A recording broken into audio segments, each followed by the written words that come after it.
finalmente tendremos la presentación, la exposición del doctor Blas Seminario Gómez, pediatra, neonatólogo y coordinador perinatal de la región 2, Costa del Río Uruguay, de la provincia de Entre Ríos. ¿Arrancamos? ¿Estamos listos, Jacqueline?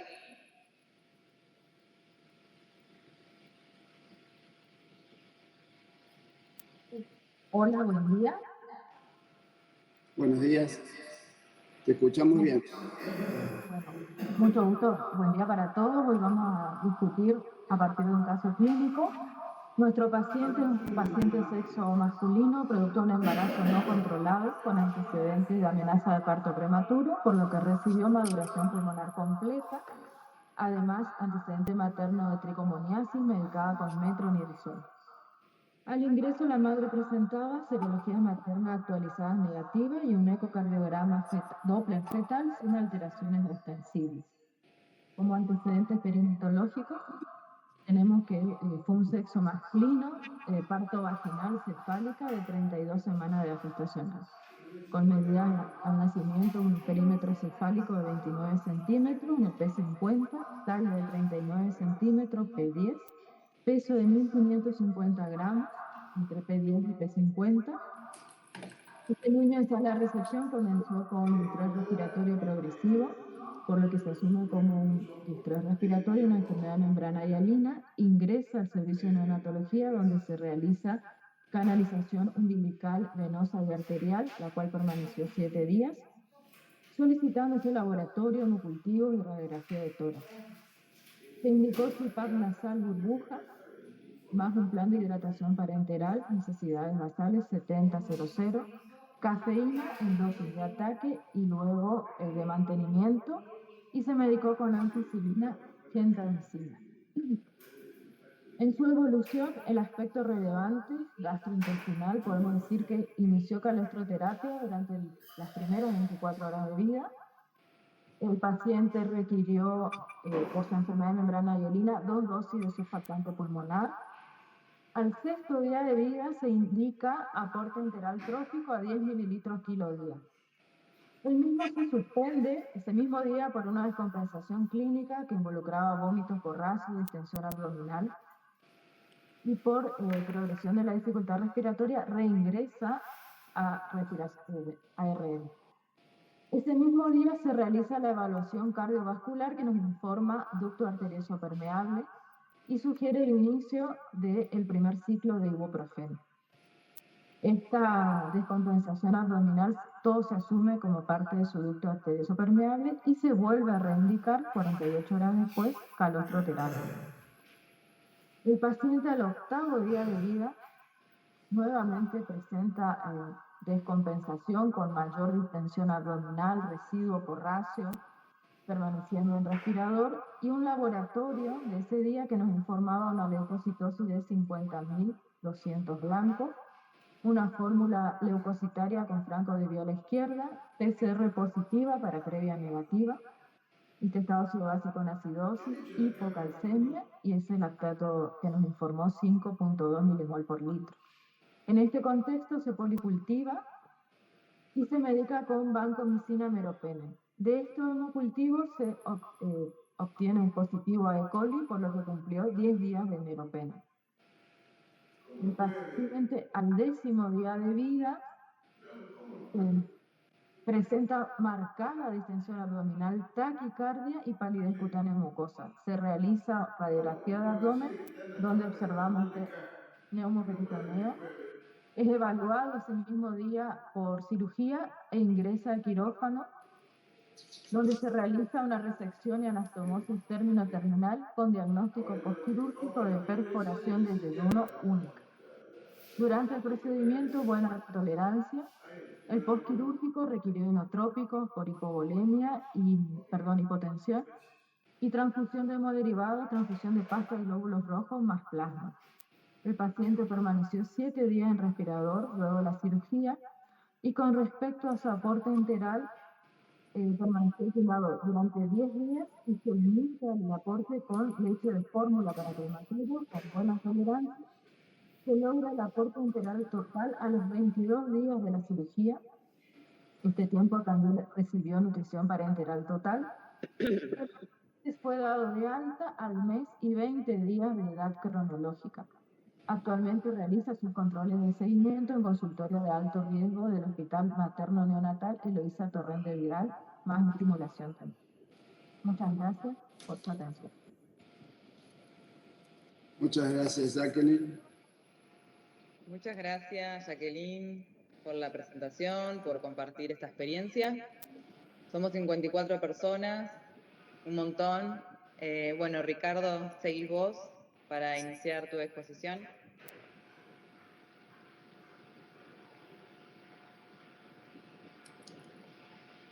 Perfecto, tarda un ratito en abrirse la presentación. Ya la estamos viendo, pero... ¿Ah, ya están viendo? Ah, bueno. Sí, pero dale presentación así se... Ahí va. Sí, perfecto.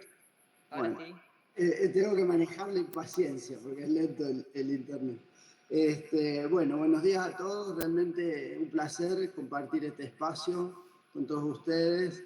Esto surgió por una iniciativa, ¿no? de la Dirección de Salud Materno-Infantil de Entre Ríos.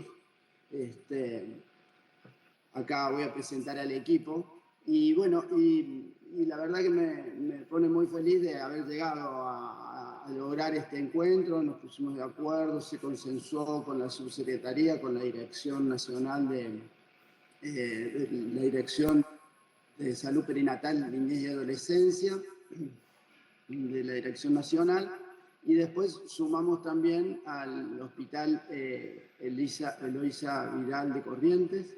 Así que, bueno, vamos a aprovechar este espacio para compartir experiencias, ¿no? Y que sirva también un poco más para empezar a normatizar o generar la inquietud de estandarizar algunas prácticas. Sí, fantástico. Vamos. ¿Se escucha bien?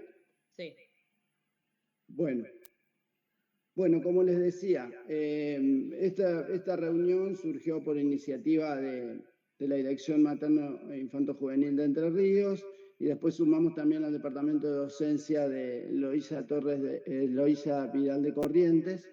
La idea es promover un poco el intercambio y tratar de sentar las bases, digamos, para la implementación de prácticas beneficiosas en los recién nacidos. Por eso este enfoque de la enterocolitis necrotizante, digamos, que digamos es una patología devastadora en la neonatología, porque en general se da en una etapa de la evolución del recién nacido prematuro en que ha pasado el primer estado crítico inicial y se da más tardíamente, alrededor de la segunda semana de vida. Entonces es muy impactante, tanto para la familia como para el equipo de salud.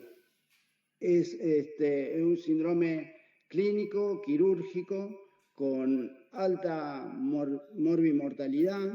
Su causa en general es multifactorial y, como les decía, tiene un alto impacto emocional.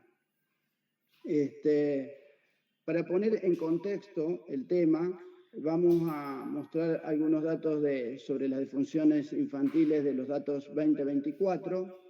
La tasa de mortalidad infantil en el 2024 es 8.5 por mil, del cual estas muertes infantiles antes del año de vida, digamos, el 70% se producen en el periodo neonatal. De 3.513 fallecimientos, 2.476 son neonatales y la mayoría de estos son precoces, ¿no? Dentro de las causas de la mortalidad infantil, las más importantes, el 55.5%, son de origen del periodo perinatal y la mayoría se asocian con un embarazo acortado, digamos, con la prematurez. Y de esto, del número de prematuros que nacen, explican el 46%, digamos, los menores de 32 semanas, si bien son menos del 2% de los recién nacidos, explican el 46% de los fallecimientos antes del año de vida. Por eso es tan importante el trabajar en mejorar la calidad asistencial en las unidades neonatales. Bueno, con respecto a la enterocolitis necrotizante, su prevalencia es alrededor del 7 al 13%, según la serie que uno tenga acceso, digamos, su número es variable. Se sabe que un 26 a un 50% requieren tratamiento quirúrgico y la mortalidad es alta, entre un 10 y un 44%, y en los recién nacidos, que además de su prematurez suman el bajo peso, es alrededor del 50%. Y esto sumado también a consecuencias a largo plazo. Los chicos que hacen enterocolitis necrotizante muchas veces se suman trastornos del crecimiento, intestino corto como complicación, trastornos del neurodesarrollo. Entonces una patología con mucho impacto. Y por lo que dijimos antes, que es multifactorial, es muy difícil de establecer una estrategia de prevención única, como vamos a ver a lo largo de la presentación. Hay algunas características que se da con mayor frecuencia a menor edad gestacional, es menos frecuente en recién nacidos prematuros, de tardíos y niños de término. El 90% de los casos es en niños prematuros y hay un 10% restante que se asocian con otras causas que vamos a ir viendo también a lo largo de la presentación, pero pueden ser cardiopatías congénitas, de bajo gasto cardíaco, consumo problemático de sustancias como la cocaína, por ejemplo, se asocia con mayor riesgo de enterocolitis. En el embarazo, digamos, el consumo problemático de sustancias en el embarazo, la poliglobulia con exsanguinodilución, son algunas de otras causas, digamos, que justifican ese 10% que se da en niños más grandes, niños de término. Pero en los prematuros es el grupo que más frecuente sufre y es esta patología y es más frecuente mientras más pequeños o más prematuros son. Lo que presentó el caso que presentó la doctora Jacqueline es más parecido a una perforación espontánea, si bien a veces es difícil y como dijo ella, el diagnóstico se suele hacer en el momento quirúrgico, ¿no? Pero hay algunas características que diferencian la NEC clásica de la perforación intestinal espontánea o única, que son las siguientes. El inicio, por ejemplo. El inicio, la perforación intestinal espontánea es de instalación brusca. En cambio, la NEC tiene una instalación gradual. El tiempo de presentación es temprano. En el caso que vimos de Corrientes, se presentó a los 10 días. Pero es temprano, alrededor de los 7 días. En cambio, la NEC se da alrededor de las 2 semanas, cuando un recién nacido, más frecuente en los menores de 28 semanas, a las 2, entre las 30 o 29 y 32 semanas. Las características clínicas, el inicio de la perforación espontánea es inicio súbito, con neumoperitoneo, sin muchos signos inflamatorios. En el caso que contó Jacqueline había leucocitosis, pero a veces no hay impacto en el laboratorio. En cambio, en la NEC sí hay signos de infección a veces. Es muy difícil de diferenciar entre la sepsis con factores inflamatorios circulando y hay distensión abdominal, isquemia, hay neumatosis en la placa. Otra cosa que no encontramos en la perforación espontánea.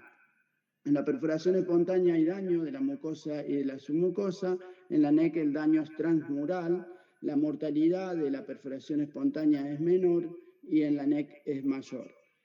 El área afectada, en general, la perforación única, como en el caso que contó Jacqueline, es el yeyunal. En el caso de la NEC, en general, la afectación ilion terminal y colon ascendente.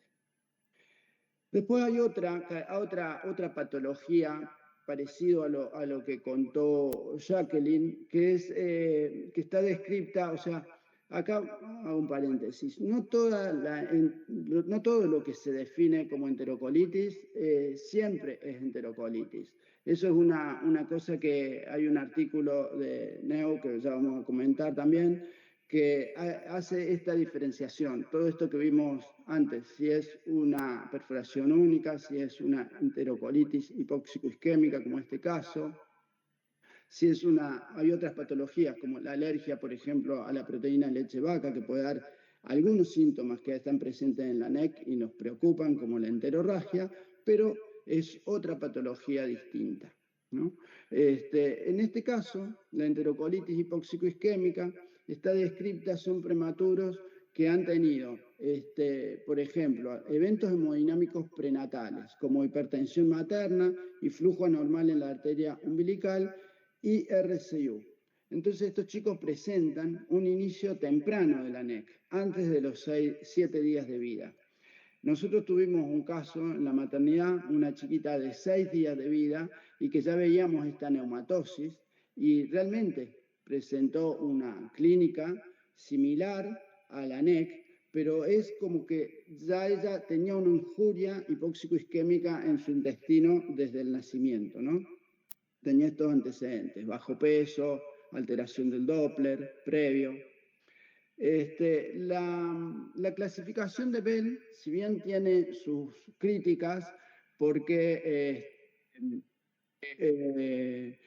digamos, está en permanente revisión por varias cosas, porque puede incluir algunas patologías que no son NEC, o sea, no incluye los antecedentes, pero en general, cuando uno ve y las bases de datos y todo, se guían por esta clasificación todavía, sobre todo por la estadificación. Se considera sospecha de NEC a los primeros estadios y de NEC avanzada del estadio 2A en adelante. Bueno, la clasificación en general es sospecha inicial cuando hay inestabilidad térmica, apnea, bradicardia, letalgia, signos intestinales generales como distensión abdominal, pero todavía no hay signos radiológicos, está normal la radiografía, puede haber un ilio moderado. Sospecha de grado B cuando hay sangrado intestinal, ya definida cuando empezamos a ver imágenes radiológicas, dilatación o neumatosis, que es la característica más típica en la placa. Y grado 2B cuando hay impacto sistémico, como puede ser acidosis metabólica, trombocitopenia, y la 3A ya cuando tenemos impacto hemodinámico, con hipotensión, apnea, y la avanzada cuando ya hay neumoperitoneo. Esta clasificación nos sirve para la estadificación y también en general las bases de datos consideran NEC cuando es 2A en adelante. Los factores de riesgo para NEC son la prematurez, por varios motivos, por disminución de la secreción gástrica, déficit enzimáticos, motilidad intestinal disminuida, una alteración en la regulación vascular, y función de barrera disminuida también, la función de barrera intestinal es lábil. La alimentación enteral, a veces el avance agresivo de la alimentación enteral o la alimentación con fórmulas es un factor de riesgo, y colonización bacteriana anormal, como puede ser el uso empírico de antibióticos prolongados. Bueno, este es un gráfico que está en el libro de Feto-neonatología quirúrgica de la doctora Claudia Canizaro, que muestra todos los factores de riesgo, que todos coinciden en un daño en la mucosa. Eso lleva a congestión, edema, con inflamación, con alteración.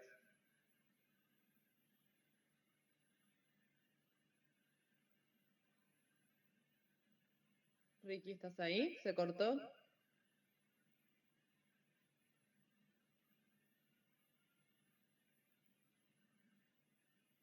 No se te escucha, Ricardo. Se te cortó el audio. No, creo que a Ricky se le cayó la conexión. A ver si sigue estando en la sala. Entre estas 72 personas que somos.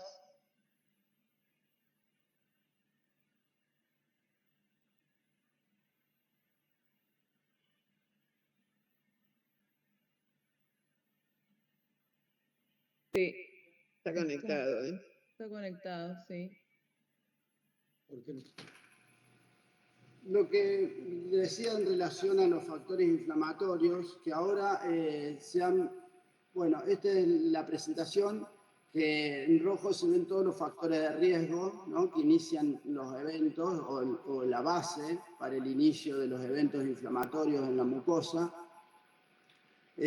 como puede ser la alimentación hiperosmolar, factores intraluminares, hipoxisquemia.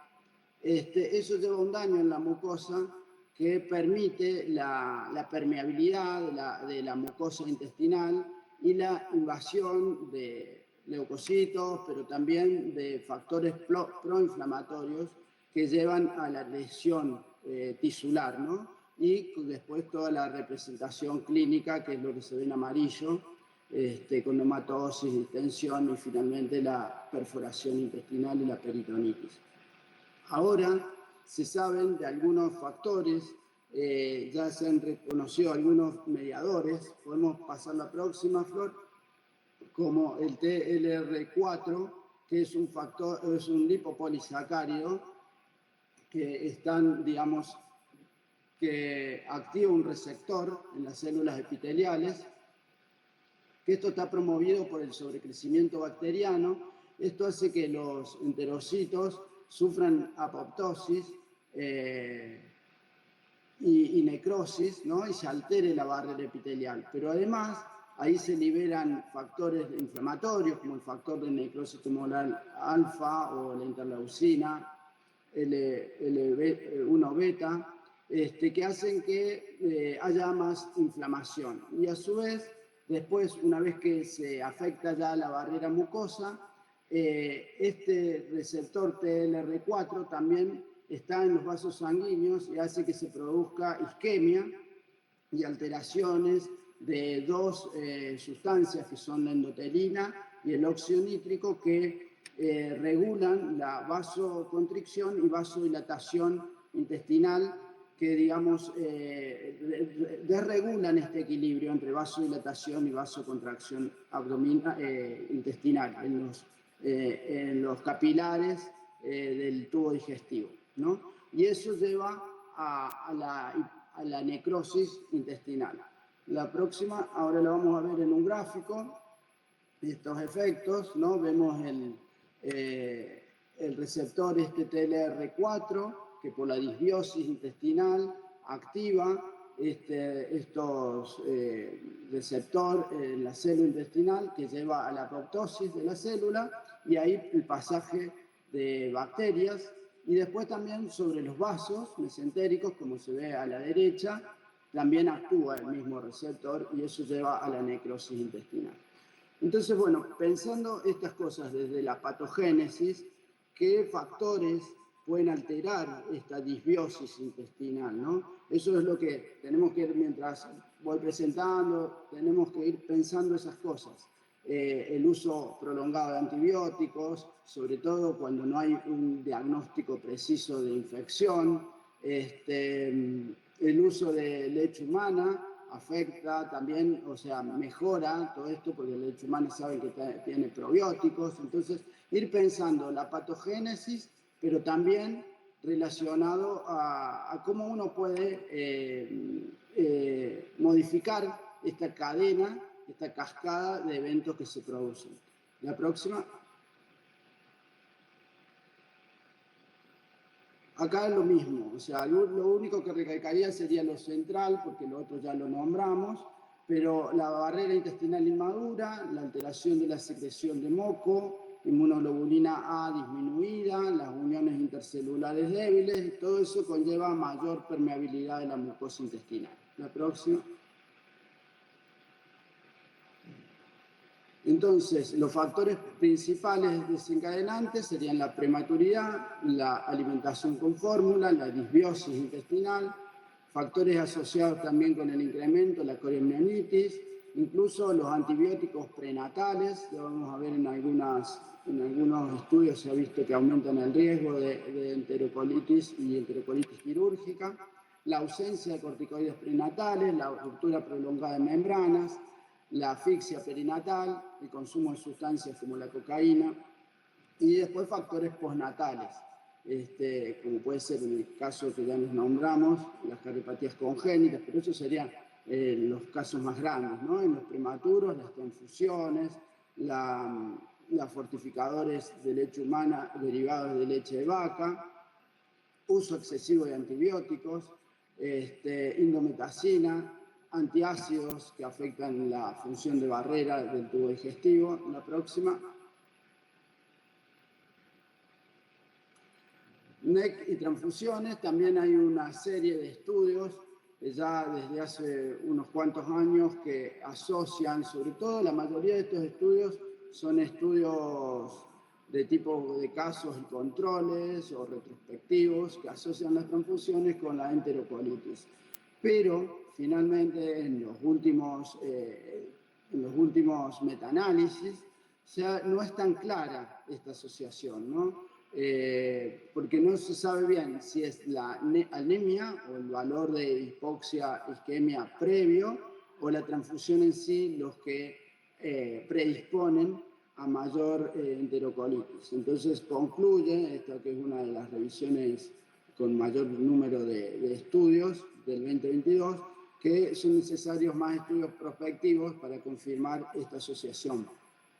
Pero habría otras patologías que digamos, esta alteración del endotelio vascular se ve en otras etiologías, como puede ser en alteraciones de la regulación de los vasos pulmonares en adultos secundarios a las transfusiones, que la fisiopatología podría explicarse también por las transfusiones. O sea que hay algo ahí de posibilidad de que las transfusiones pudieran aumentar el riesgo de enterocolitis. Entonces, bueno, ya cuando veamos los paquetes de medidas más adelante, muchos los toman en cuenta, ser cautelosos en la alimentación durante el periodo en que pasa la transfusión. La próxima, Flor. El diagnóstico es variable, a veces es indistinguible en las primeras etapas de la sepsis, se da la neumatosis, gas portal, ahora vamos a ver algunas placas, la alteración del laboratorio, a veces hay aumento del recuento de blancos, plaquetas bajas, reactantes de fase aguda elevados. La próxima. Esta es una radiografía en la que se muestra primero en la imagen A se ve un prematurito con el abdomen distendido, con eritema periumbilical. En la placa vemos gas intramural y también en la zona de la porta.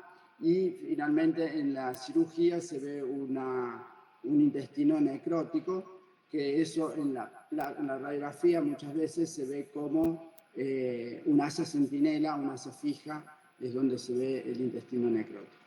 La próxima. Las características de la radiológica son distensión e ilio, neumatosis, asa fija, ascitis, portograma aéreo, engrosamiento de la pared intestinal, dilatación tóxica del colon, neumoperitoneo, que la mayoría de las veces es por NEC, y distensión gástrica. La próxima. Acá vemos algunas características, por ejemplo, vemos neumatosis, en el edema de pared, el signo del revoque. Estas fotografías son del libro de Feto-neonatología quirúrgica, es muy bueno el capítulo. La próxima. Doctor. Sí. Nos está viendo las imágenes, no sé si está mostrando. Ah, está, perfecto, gracias. Ah, bueno. Acá se ven, yo las veo, las imágenes, todas las que mostró Ricardo. Yo también, ¿eh? Tal vez estás mirando otra pantalla, otra ventana de tu team. Acá se ve neumoperitoneo, que se ve que una imagen, una sombra en el centro de la pared abdominal, en la primera placa de la izquierda, y en la de la derecha es más claro por el aire debajo del hígado.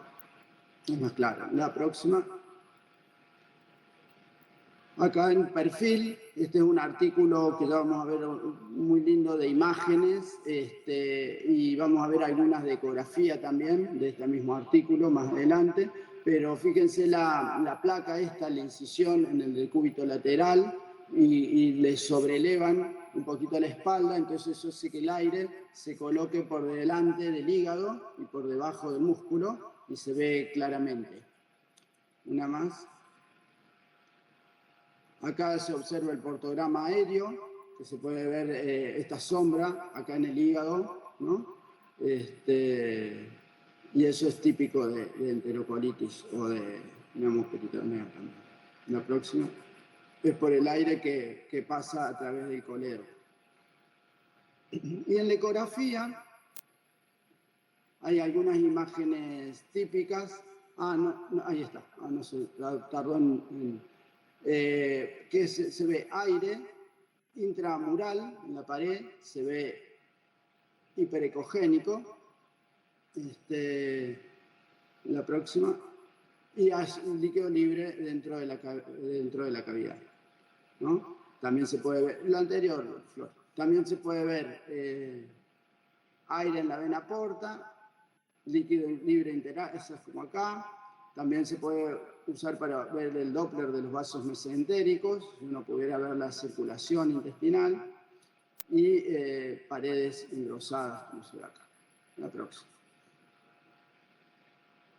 Bueno, el manejo clínico tiene que ver en general con el reposo gástrico, la colocación de una sonda gruesa para permitir la salida del aire, el monitoreo, asegurar un acceso vascular adecuado, un plan de hidratación o NPT, antibióticos de amplio espectro en general. Y acá hay que ver un buen balance de líquidos para poder reponer las pérdidas, tener en cuenta también no solo los líquidos, sino los electrolitos. A veces es necesario también la intubación y el uso de RM para mejorar la oxigenación de los tejidos, y también poder lograr una adecuada analgesia. Entonces, es como en las enterocolitis graves, es indicación de asistencia respiratoria mecánica. Y bueno, también el tema de los cultivos y medicación antibiótica, siempre que sea necesario punzar, ya sea para diagnóstico o tratamiento, hay que tomar muestra y hacer cultivo de líquido peritoneal también. La próxima.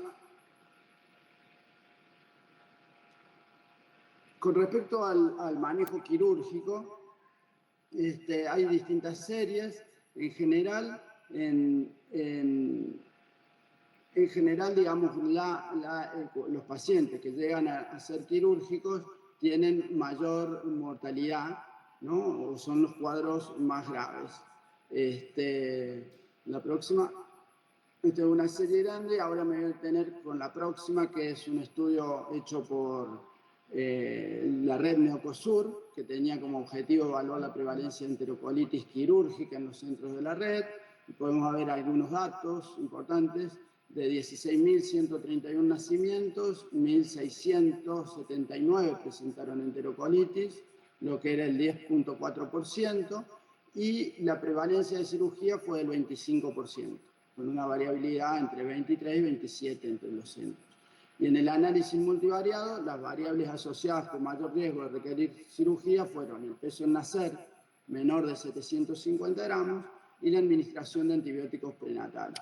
Esto nos sorprendió haber encontrado esto, pero está descrito en la bibliografía que los antibióticos prenatales también podrían llegar a aumentar el riesgo de enterocolitis. Quienes requirieron cirugía presentaron una morbilidad y mortalidad mayor que quienes recibieron tratamiento médico. La próxima.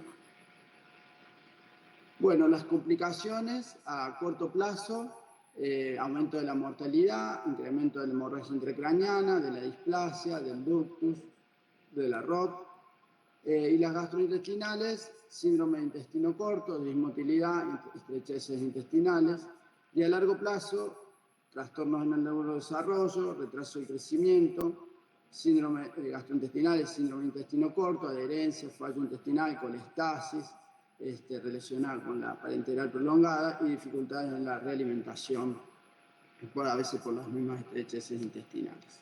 La próxima. Y acá una de las estrategias de prevención es evitar el ayuno. Uno sabe que el ayuno reduce la masa yuyunal, acorta las vellosidades, se asocia con mayor atrofia de las criptas, altera la integridad de la mucosa, induce disbiosis.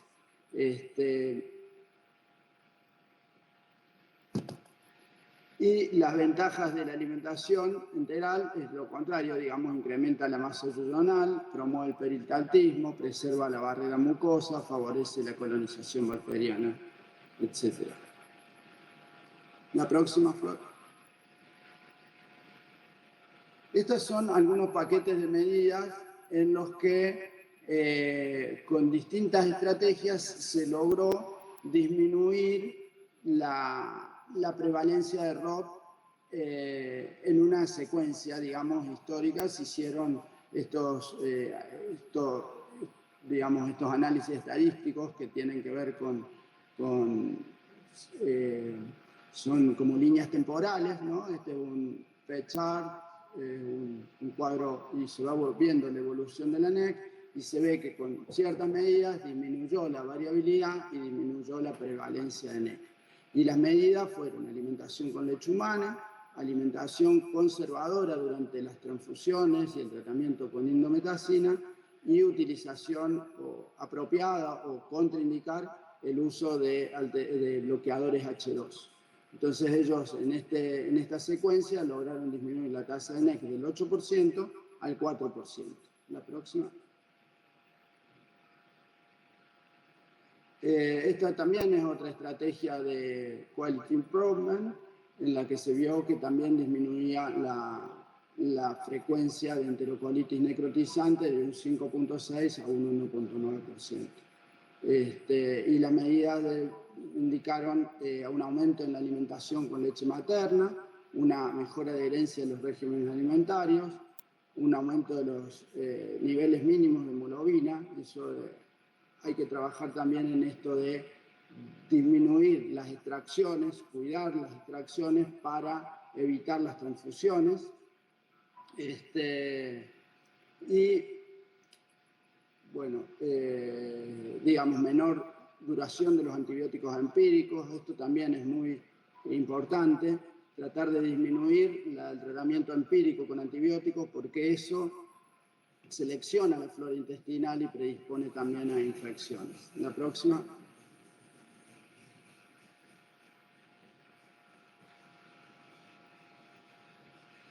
Este es un artículo muy lindo y me gustó mucho el gráfico, que habla de distintas estrategias que pueden reducir la enterocolitis necrotizante. Una de ellas es esto del cuidado de la mucosa oral, que son las topicaciones o higiene con leche humana de la mucosa oral, el uso de fortificadores de leche humana, que a veces nosotros no los tenemos accesibles todavía en el país, pero lo importante es esto, la promoción de la lactancia, ¿no? Y fíjense acá en el otro gráfico que está abajo, dice también aconsejar sobre lactancia ya antenatal. Cuando la mamá se interna por amenaza de parto prematuro, empezar a hablar de la lactancia, de la importancia de la lactancia para la prevención para la mejor nutrición, mejor neurodesarrollo, prevención de enterocolitis, que incluso es hasta dosis-efecto. Hay varios estudios que muestran que con más de 50 mililitros por día que reciban el prematuro, ya disminuye el riesgo de enterocolitis. Nosotros acá en Sardá, con Alejandro Lindenstein, hicimos un estudio en el que vimos que aquellos prematuros que recibieron 50 mililitros en la primera semana tuvieron menos riesgo de sepsis cardíaca. Bueno, el uso antenatal de esteroides, que todavía en nuestro país, cuando uno mira los datos del CIP, todavía son bajos, estamos alrededor del 50-60% de esteroides prenatales. El clampeo demorado del cordón umbilical es otro gran desafío en los prematuros, porque está demostrado que tienen mejor adaptación. El clampeo demorado lleva a mejor adaptación hemodinámica y menor requerimiento de inotrópicos, vasopresores y volúmenes, pero a veces es difícil también retrasar el clampeo en un prematuro pequeñito, así de 28 semanas. Así que para eso hay que equipar adecuadamente la sala de parto para poder hacer un clampeo oportuno, ¿no? Después, el manejo racional de antibióticos. Por ahí uno, charlando la otra vez con la gente de Corrientes, decíamos que la importancia de tener el Bactaler, que rápidamente yo a las 48 horas puedo saber si el cultivo es positivo o negativo, no esperar 5 días como con los cultivos habituales, ¿no? De estufa.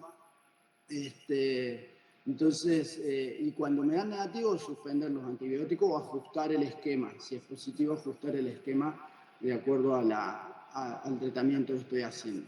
Ser cuidadoso en las extracciones de sangre y en las transfusiones, ¿no? Minimizar las pérdidas de sangre por flebotomía y tener, digamos, normas del servicio de valores de transfusión.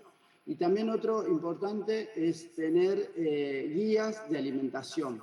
Y estas guías, evaluarlas en los pases que se cumplan, no solo que estén escritas, sino que se cumplan. Todo eso es un paquete de medidas para cuidar el intestino. La próxima. Acá mostramos la administración de calostro por vía oral.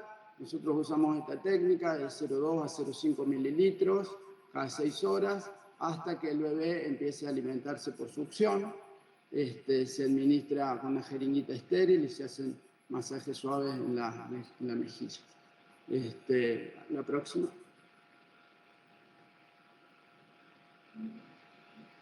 Bueno, como conclusión, digamos, la enterocolitis necrotizante es una de las principales causas de morbilidad y mortalidad en recién nacidos prematuros, y la leche humana constituye la estrategia más importante de prevención, junto con protocolos estandarizados de alimentación.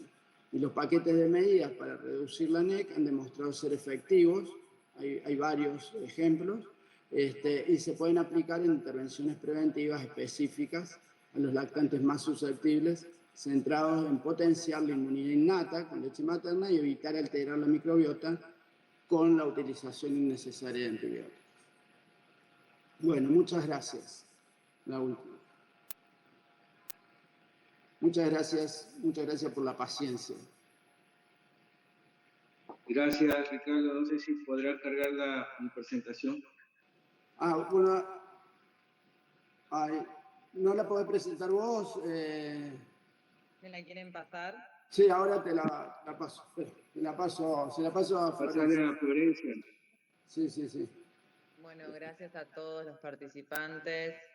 Somos 71 personas. Gracias por la paciencia. Ahora se viene la presentación del doctor Blas. Buenos días. Mientras abren la presentación, quería obviamente agradecerles. Hay profesionales neonatólogos que han publicado, que son jefes de servicio, lo fueron. Hemos participado en charlas, eventos que han organizado, incluso Ricardo, Alejandro, hemos viajado en algunas ocasiones para compartir con ustedes capacitaciones que se concretaron. Hemos conformado el equipo del grupo de retinopatía del prematuro del año 2003, o sea que acá hay profesionales de alto nivel que son referentes no solamente en Argentina, sino aún fuera de la Argentina, y que nos han marcado el camino, pero también hay funcionarios, hay directores, hay secretarios, hay gente que tiene que tomar decisiones y que en el transcurso de todos estos años venimos viendo una de las grandes dificultades, no solamente con la enteritis, porque la charla está referida a la problemática de la enteritis, sino a realmente cómo funcionamos, cómo trabajamos en un país con mucha inequidad. En el mismo Corrientes, en el mismo Entre Ríos, hay servicios que tienen prestadores, porque la ANEC, obviamente, Ricardo, coincidirás, la ANEC tiene que ver con los servicios 3, de nivel 3, no puede haber manejo de estos pacientes en servicios de nivel 2, estamos hablando de los servicios de mayor complejidad, y hay muchas publicaciones, hay tanto que está escrito, por eso en la primera imagen, en la primera diapositiva dice, ¿por qué tantos estudios publicados y tan pocos progresos logrados en enterocolitis necrotizante? Mirando la imagen de la izquierda, una imagen espantosa que no queremos que se repita en nuestros servicios, pero ocurre. ¿Y por qué pasa esto? Porque hay servicios de nivel 3 que no tienen condiciones óptimas para trabajar, es más, trabajan en condiciones subóptimas, pero a su vez hay servicios de nivel 3 con prestaciones insuficientes, porque vamos a la segunda, por favor. La enteritis, la NEC es un marcador de calidad de los servicios de neonatología, pero también lo es la retinopatía, la displasia, la incidencia de hemorragia intracerebral, el cuidado y estado de la piel. Comparten fisiopatología, comparten mecanismos comunes, algunos de los cuales son específicos a cada una de las que he mencionado. Cada uno de esos problemas generan daño, pueden generar discapacidad, obviamente muerte, a corto, mediano y largo plazo, pero tenemos que considerar, y como dije antes, acá hay expertos en neonatología, y no les voy a hablar a los expertos en neonatología de NEC porque saben mucho más, obviamente, pero tenemos que tratar de concientizar a los funcionarios, a aquellos que toman decisiones respecto a que la NEC no es solamente un marcador de calidad. La NEC y todos los problemas mencionados son marcadores de inequidad. Nuestros neonatos no todos acceden a servicios con un nivel de prestación de calidad adecuado a su problemática, por lo tanto no estamos cumpliendo con los requisitos y los requerimientos de los derechos del prematuro y de todo neonato de alto riesgo que se interna en nuestros servicios. Sin hablar de nuestros familiares, porque si yo tuviese un hijo, un nieto y me pregunta ¿a dónde lo voy a internar? Y bueno, lo quisiera internar en un servicio donde me brinde la calidad de prestación con profesionales capacitados y que trabajen basados en evidencia, ¿no? Por eso creo que esta presentación tiene que ver un poco no solamente con lo estrictamente neonatal, sino obviamente con un enfoque más allá de lo neonatal, porque para poder mejorar los indicadores del NEP, para poder intentar mejorar esta problemática, tenemos que trabajar antes y cambiar nuestra mirada hacia lo prenatal, o sea, tener un enfoque más amplio, más perinatal, y que nuestros profesionales tengan la remuneración, el tiempo suficiente para dedicarse a la atención integral de pacientes de altísimo riesgo con todos los insumos necesarios para poder lograrlo. Y si un servicio, aparte de no ser óptimo, es deficiente a través de los resultados, habría que tratar de solicitar la contribución, la colaboración de quienes saben mucho de este y otros temas para optimizar las prestaciones y tratar de progresar hacia lograr el objetivo de ser un hospital 3 que cumpla con los requisitos para la prestación y para cumplir con los derechos prematuros. Pero siguiendo al segundo ítem, la NEC y estos problemas requieren de un abordaje precoz, como decía, o sea, tener una estrategia terapéutica basada en evidencia, el diagnóstico oportuno, que no sea solamente a través de los criterios clínicos, radiológicos, sino de poder realizar ecografía. Ya hace mucho tiempo en otros servicios el personal de enfermería realiza ecografía incluso para cuidar, para sostener el capital venoso y también para diagnósticos que nos permitan una intervención oportuna precoz. Tratar de lograr una estrategia nutricional, que lo vamos a ver en la siguiente, por favor, una estrategia nutricional desde el inicio. La estrategia nutricional que permite una planificación y una secuencia de intervenciones que nos permitan prevenir la NEC es llamativo cómo a veces algunos neonatos, después de 2 o 3 semanas de internación, incluso fallecen sin haber recibido leche humana ni calostro. La verdad que en ese caso seguramente no solamente no se trabaja en evidencia, sino que se desconoce la fisiopatología y los mecanismos que generan y producen la enteritis. Y obviamente que hay que trabajar en la modernización de los servicios, que eso no incluye solamente comprar equipos, sino permitir que el personal profesional interviniente, sobre todo de enfermería, pueda capacitarse en aspectos perinatales, pero si trabajamos en hospitales materno-infantiles puede ser diferente si trabajamos en un hospital general. Por ejemplo, en un hospital general puede pasar que una enfermera el día anterior estaba en traumatología y hoy inicia sus actividades en neonatología sin transición, sin una capacitación previa y nos hace difícil, obviamente, dar una continuidad cuando hay mucho recambio, cuando no hay continuidad, cuando el personal de enfermería sabe que si hace un curso de neonatología o se especializa en perinatología, no sabe si va a continuar en ese servicio el próximo año, así que como que se desperdicia ese tiempo de capacitación. Es más, en algunos casos, la enfermería que está en nuestros servicios tiene trabajos temporales, trabajos que son remunerados a través de guardias pasivas que son insuficientes. Respecto al profesional médico en neonatología, hay un déficit de neonatólogos y neonatólogos que tienen un multilaburo, un multitrabajo que impide que se centralice su atención en aquellos neonatos de alto riesgo. Nosotros podemos tener 30 pacientes internados, pero hay que enfatizar la prestación en esos 5, en esos 8 de terapia intensiva para tratar de anticiparnos a los problemas. Reitero que la estrategia es tratar de lograr una intervención prenatal, donde confluyan ambos servicios, maternidad y neonatología, y poder establecer alianzas que permitan mejores resultados en nuestros servicios. Prestación en lista de problemas, es decir, cada neonato que ingresa ya sabemos que va a tener enfermedad membrana, ya sabemos que tiene riesgo de ductos, que tiene riesgo de enteritis. Tenemos que tratar a través de una secuencia lógica de seguimiento diario, incluso dentro de lo diario, dentro de las guardias, para tratar de anticiparnos a los problemas.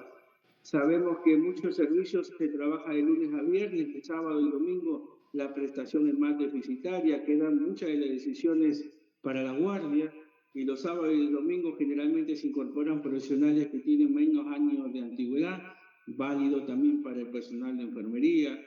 Ni hablar de que tenemos que contar con un traslado centralizado, pero ya cuando hablamos de traslado centralizado estamos hablando de un hecho consumado, estamos hablando de que hay una NEC que tiene que ser derivada en el caso que no contemos con cirujano in situ para recibir tratamiento. Y no siempre el NEC pueden ser otras patologías.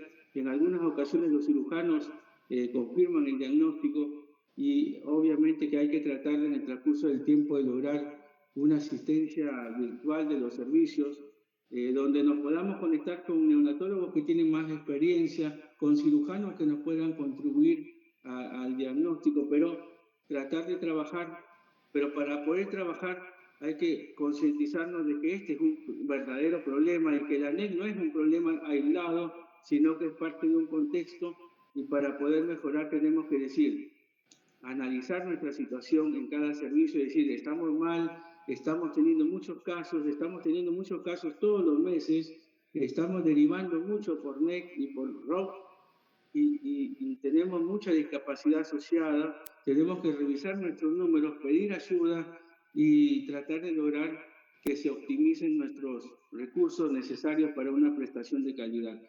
Espero que estos conceptos hayan quedado claros, hay mucho por hacer, tenemos mucho por seguir aprendiendo, pero lo más importante es reconocer que estamos en déficit, reconocer nuestras falencias para poder lograr e intentar mejorar. Muchas gracias.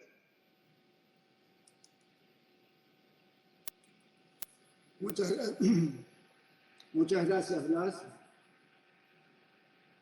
Gracias, Blas. Bueno, ahora vamos a abrir un espacio para preguntas, intercambios. Si quieren dejar sus comentarios en el chat. Somos un montón de personas todavía, 63. No sabemos desde qué provincias, de qué servicios están, si se quiere ir presentando, nos quieren contar. Hay una mano levantada. Rosana, ¿puede ser? Sí, Rosana y Alejandro Dinestein. Si Roxana no escucha, Roxana puede participar. Eso veo que son varios ahí con Roxana. Hola.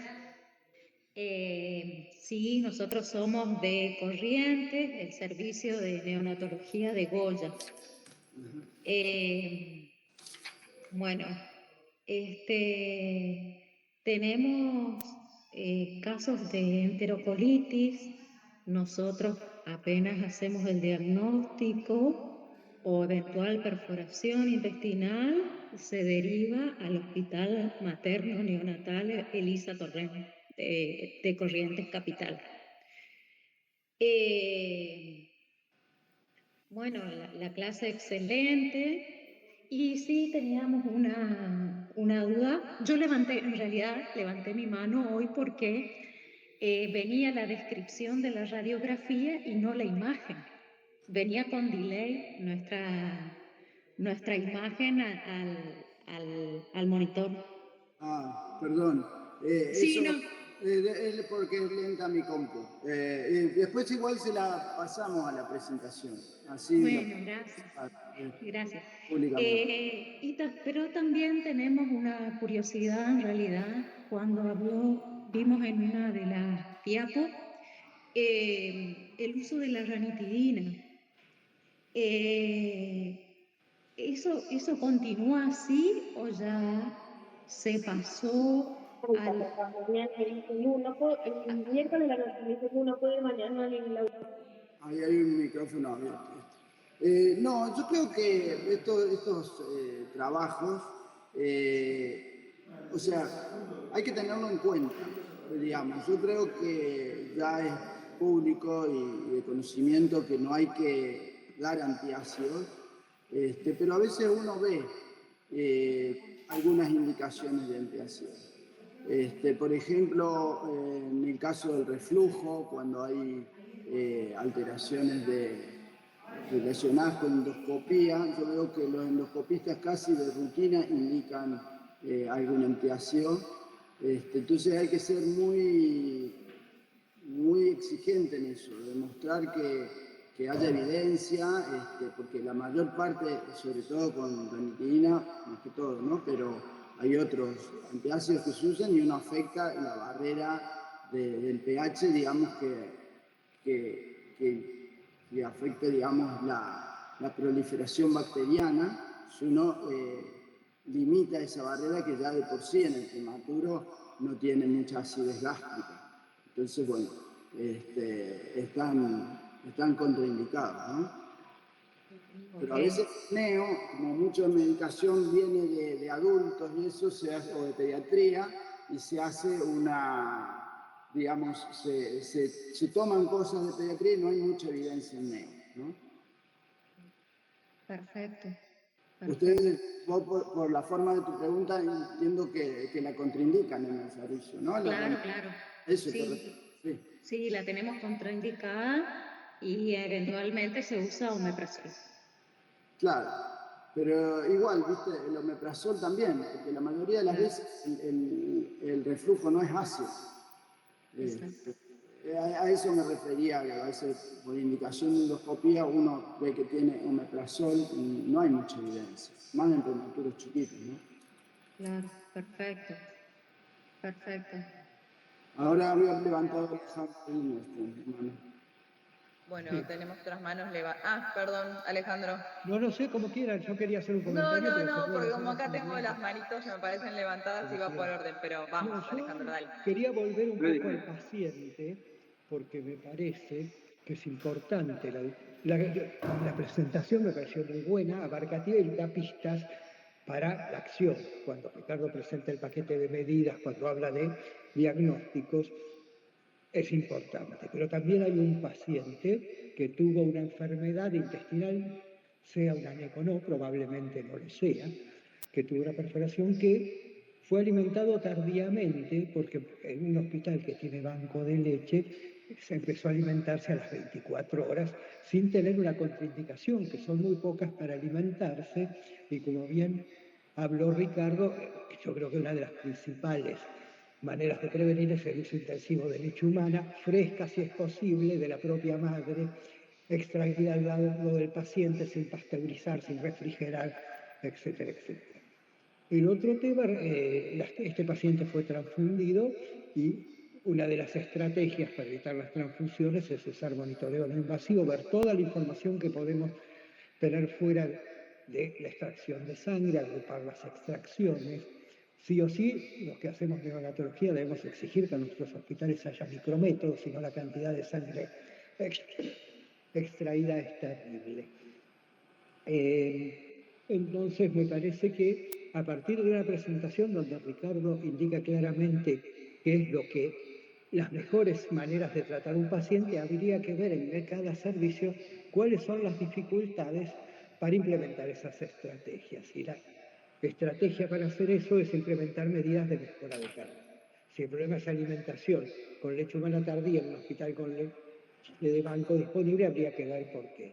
Si no hay micrométodo, ¿cómo hacer para tenerlo? Ya bajar un poco la excelente presentación a la realidad. Y después otra cosa importante es el tema de anemia y transfusión. Probablemente la anemia juegue un rol importante, según dice la bibliografía, y recordemos que transfundimos con sangre de adulto que tiene otra afinidad por el oxígeno y que en realidad en una enfermedad donde el estrés oxidativo juega un rol, también estaríamos favoreciéndolo cuando damos leche de adultos. También habría que tener estrategias, dador único, pensar en otras. Entonces, pensar el paciente, porque se usó como disparador para pensar cómo mejorar la calidad de atención en el servicio a partir de todas estas cuestiones. Es un evento grave, puede ser plausible de un análisis causa-raíz para ver por qué lo tenemos. En diferentes servicios las causas pueden ser otro o la mejora primordial puede ser otra. Y dos comentarios. Uno es que me llamó la atención, es que cuando presentaron el paciente dijeron que tenía un peso entre el percentilo 10 y 50, no es lo mismo 10 que 50, y disponemos de las tablas Intergrowth en todo el país y podemos rápidamente saber exactamente en qué percentilo está, entrando en una computadora, y no tiene que ver con el paciente, pero me llamó la atención el escaso volumen con que empiezan los aportes a 70 mililitros por kilo en un paciente de 1,5 kilos. O sea, la presentación excelente, muy honesta la presentación de ustedes, los comentarios de Blas me parece que son atinados y tienen que ver en relación a lo que estoy diciendo, pero hay que pensar en proyectos de mejora de calidad, porque para cualquiera de las comorbilidades, porque tienen un montón de factores comunes, mejorando una seguramente mejoraremos todos. Gracias por el tiempo, Ricardo, me encantó la presentación. Gracias, Alejandro, muchas gracias. Hay otra mano levantada, después retomo lo que planteabas del inicio de la alimentación, le preguntamos a Jacqueline por ahí algún dato más. Está levantada la mano de la dirección materno-infantil. Sí, buenos días. Somos desde Entre Ríos, somos parte de la coordinación. ¿Se escucha? Sí, muy perfecto. bajo. ¿Sí? Yo escuchaba bien. ¿Sí? ¿Se escucha? Sí, se escucha. Bueno, nosotros somos quienes participamos a través de Blas como coordinador de la región perinatal 2 de la provincia de Entre Ríos, que es el lugar donde hemos tenido las situaciones y esta serie de casos de NEC, que realmente nos hizo comunicarnos con el resto para ver qué nos estaba pasando y cómo podíamos de alguna manera buscar soluciones, ¿no? Sabemos perfectamente las limitaciones que tenemos y una de las que nos atraviesa a todos como nación es la limitante en el recurso humano. Si no tenemos la cantidad de neonatólogos expertos en un plantel necesario como para poder tomar en cuenta cada una de las situaciones, porque está también en la revisión, esta que estaba comentando el doctor Alejandro, en los análisis causa-raíz de esta serie de casos que hemos tenido, pero la limitante sigue estando, o sea, al no contar con la cantidad de neonatólogos que necesitamos como para poder realmente mejorar se nos hace muy difícil. Creo que esto es algo que nos atraviesa en la mayoría de las provincias, pero en esta región sanitaria que tenemos un hospital 3B donde necesitamos reforzar, realmente es uno de los factores más importantes. Y otra de las cosas que tenemos también es de que al no tener hospitales amigos y al no tener un banco de leche, esto también es algo en lo que venimos trabajando, pero se nos hace muy difícil poder mejorar teniendo en cuenta estas limitantes. Nosotros tenemos una coordinación perinatal que es fuerte en las 4 regiones sanitarias y una de las cuestiones que nos convoca hoy a estar participando y donde también están los equipos directivos, no están solamente los neonatólogos ni los jefes de servicio, sino que también están los servicios de cirugía en el caso de la provincia de Entre Ríos, que sabemos que tenemos, no sé si ustedes saben, pero tenemos un hospital de referencia que es el único donde se realiza toda la cuestión quirúrgica neonatal, por cuestiones obvias. Después del posquirúrgico también es necesario tener mucha calidad en la atención de esos neonatos. Pero bueno, agradecerles la instancia, contarles cuál es nuestra situación, vemos perfectamente cuáles son nuestras debilidades, nos está costando poder dar respuesta frente a esto y agradecerles que todos puedan compartir, digamos, las experiencias para motivarnos a continuar. Muchas gracias por la participación. Inicialmente habíamos pensado incluir también a cirugía, pero por una cuestión también del tiempo, del Zoom, dijimos más vale la desdoblamos y tal vez proponemos una nueva reunión y abarcamos más el tema del tratamiento, sería interesante. Pero por los cirujanos que están presentes, digo. No es que no nos parezca interesante sumar su mirada, sino que esta charla la pensamos más en la prevención, ¿no? Y con respecto a lo que planteaba Alejandro recién, que yo no sé si el hospital Vidal tiene banco de leche. ¿Tiene banco de leche? ¿Jacqueline tiene un banco de leche?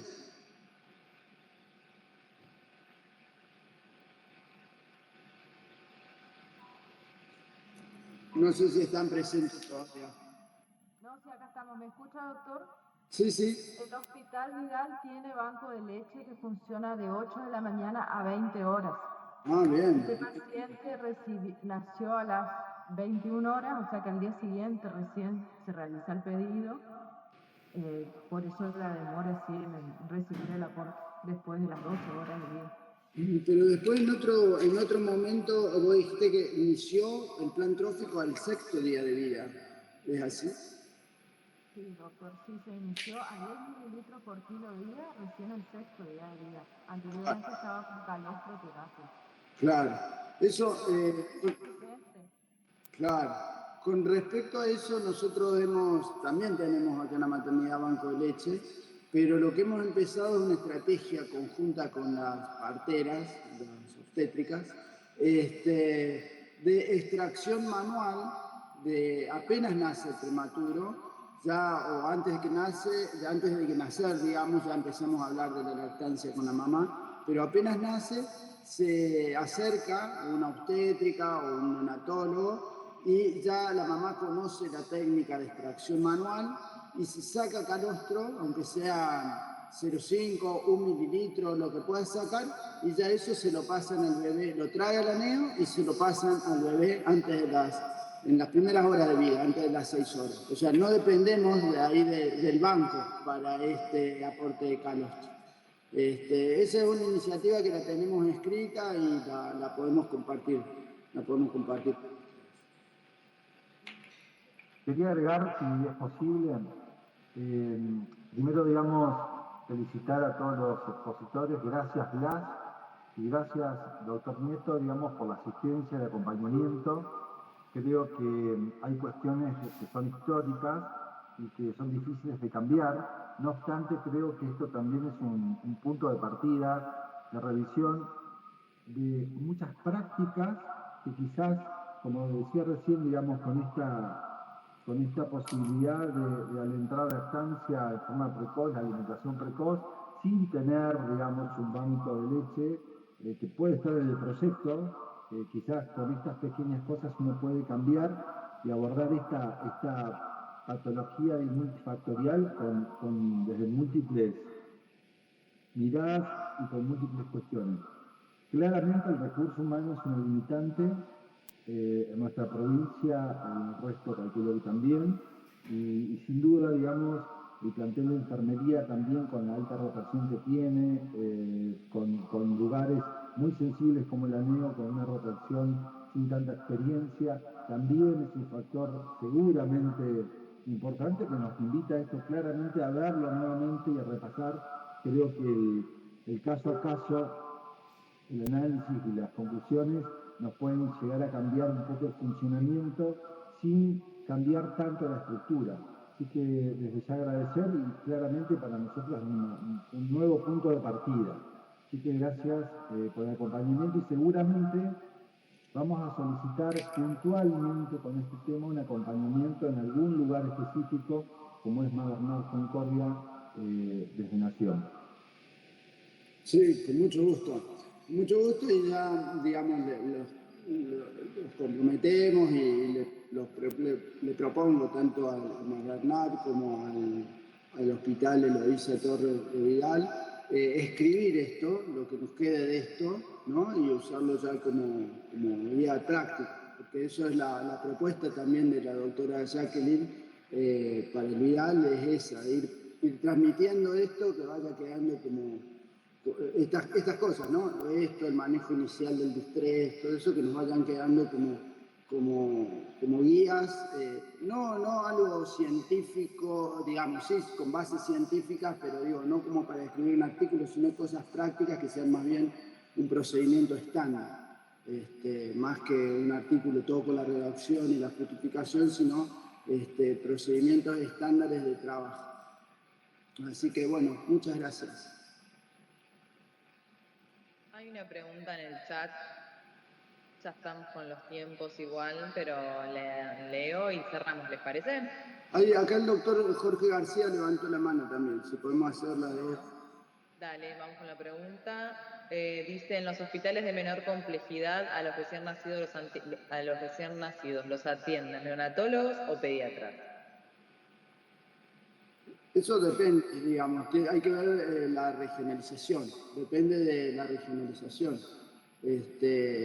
Si hay unos nivel 2, donde, digamos, no tendría que haber prematuros de este tipo pequeñitos, menores de 32 semanas, lo puede atender un pediatra, pueden estar manejados por pediatras. Eso hay que referirse al documento de regionalización.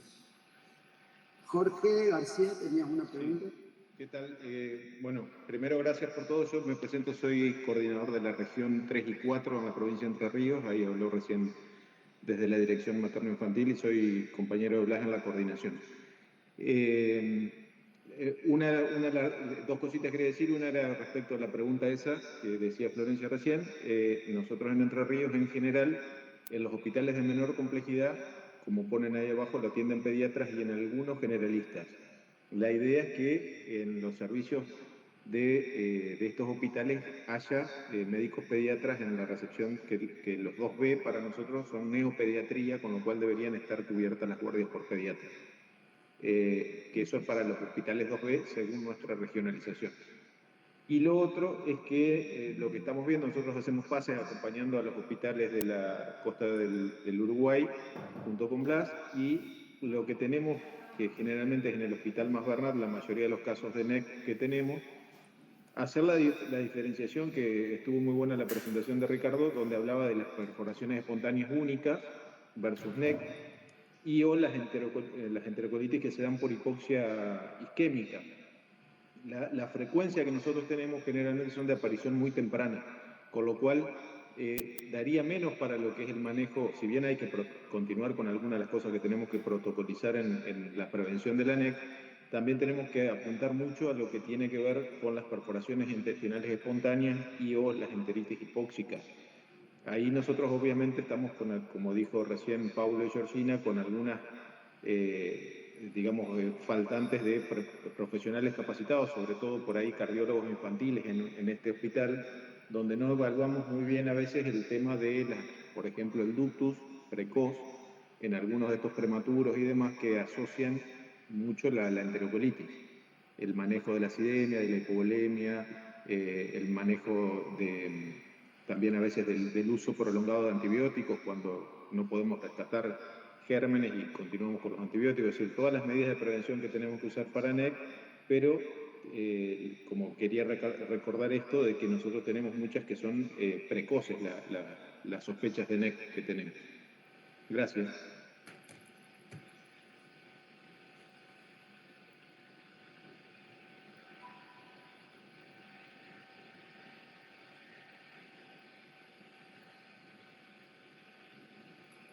Bueno. Antes de que termine, queda pendiente, porque está la doctora Benítez de San Roque, queda pendiente la jornada donde se va a dar participación a los cirujanos, y después de eso obviamente habrán algunas conclusiones. Y bueno, muchas gracias. Acordate, Ricardo, que un encuentro antes del Mundial estaba para la escaloneta. ¿Te acordás de cuando viniste y se concretó la tercera? Nos trajo suerte, sí. Todavía tengo la agenda que me regalaste. Bueno, muchas gracias a todos por la presencia y por los aportes.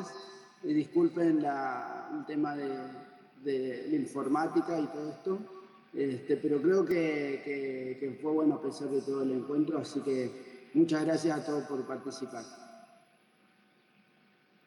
Gracias, Flor. Muchas gracias.